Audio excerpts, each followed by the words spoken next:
price increases, 0.3% between November and December, now up 0.4%. That's one that's a little bit concerning, and that we'll have to watch in the months to come, Savannah. Caleb, what does this tell you about the state of the economy? Yeah, things are hot. Prices are high. Don't forget, in January, there's a lot of price resetting. This is when a lot of retailers do what they call their factor adjustments, right? When they raise prices on everything. They've seen your Netflix subscription rise. You also see product prices rise. It's the year-over-year increase. There's some of that. But also these food prices, when you think about eggs, that's a big component of what we shop for. That's a big part of this. And the shelter that Brian just mentioned, that's 30% of CPI. And we know that's becoming a real burden for homeowners and people that are trying to buy homes, just pay the rent. So that's a very interesting thing to watch. It just keeps getting stronger. When you strip out food and energy prices, which is the core CPI, that's at 3.3%. So this is a lot hotter than expected. And the Fed, as we know, have been lowering interest rates, raising interest rates, trying to bring inflation down. There's now this battle of what are they going to do next when they meet.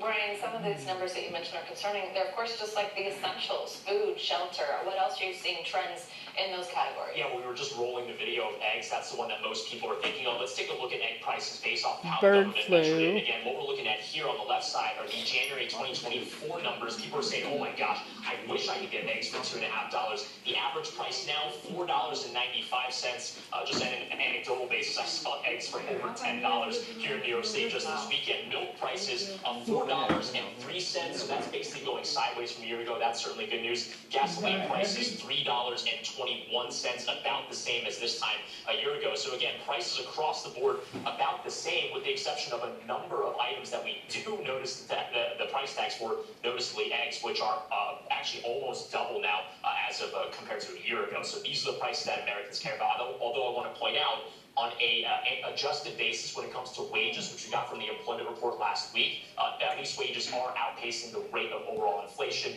Average wage gains around 4% on a yearly basis, and this report shows that prices are going up by 3%. But again, 4 larger than 3 on an average basis at least. That's good news. We also talked earlier this morning about coffee going up. That just really sucks, doesn't it? All right, Caleb, let's talk about what we heard yesterday, because anything that we can kind of glean from comments that Fed Chair Jerome Powell makes is helpful to understand what may happen when it comes to any type of interest rates cuts, though we're not really expecting that. But he was testifying yesterday in front of the Senate Banking Committee. What stood out to you? Well, he says he's in no hurry to lower interest rates, and this report is only going to cement that.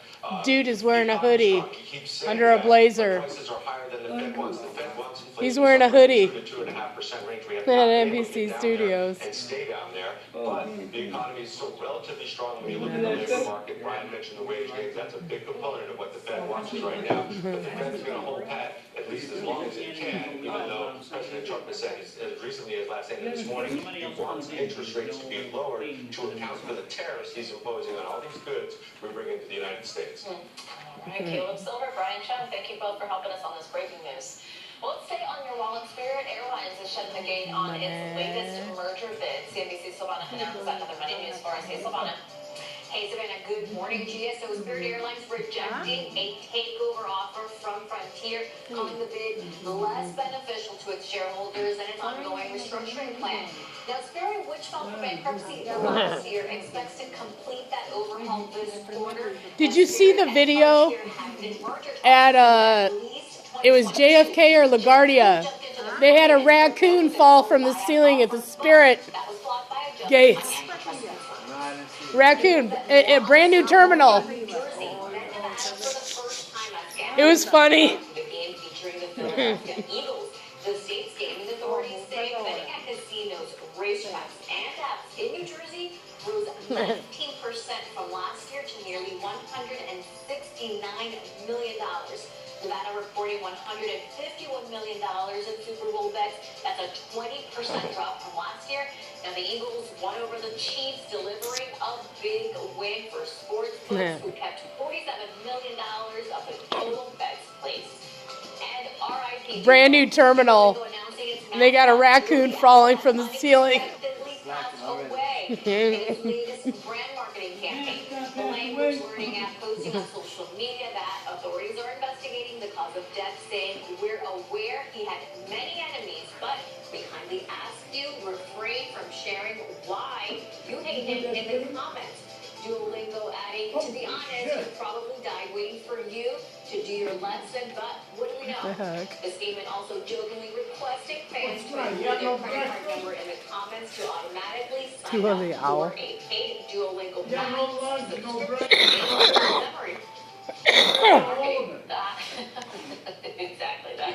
That's a lot. All right, so Vonna, thank you very much, you guys. Well, we are now just days away from the return of one of the most talked about shows in recent years. This is HBO's The White Lotus. The third season that's coming out viewers will be transported to Thailand, where it's safe to say not all of the characters will have their dream vacation. NBC News correspondent Liz Croyce had a chance to sit down with some of the cast ahead of the premiere. Welcome to The White Lotus. At the end of the week, you will be an entirely different person. This third installment of Right Way's beloved HBO series brings another season of drama, death, and deception, this time to Thailand. Welcome to the White Lotus in Thailand.